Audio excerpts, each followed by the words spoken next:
Fy enw I yw Thomas Pickavans ar y dwi'n blwyddyn 8.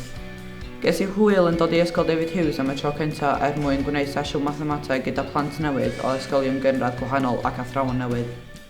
Roedd yn hwyl cael blas o gwers mathemateg mewn ysgol uwchradd. Roeddent hefyd yn cael amser egwyl ac unio o nath hefyd helpu fi ddeall trefn y diwrnod. Yr unig gwahaniaeth yw fod nid ganddo'n print bys mwyn talu am ein cinio. Cafon hwyl gyda athrawon David Hughes yn gwneud gweithgareddau mathemateg a cyfarfod plant newydd. Cafon gweld yr adran mathemateg hefyd ac yr iad sydd allan ar cae amser cinio ac egwyl, ac y ffreitur dechrau amser cinio. Roedd yr amser yn hwyl iawn i adnabod plant eraill a gweld yr ysgol. Helo, enw fi di Erin Kendrick a dwi yn blwyddyn 8. Cyfais hwyl ar fy trael 3 diwrnod yn ystod blwyddyn 6.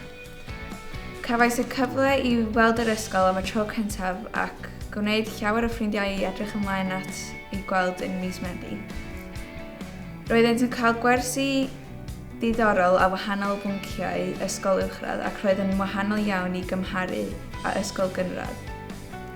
Gwnaethom gweithgareddau tîm i gael nabod ein grŵp cofrestru.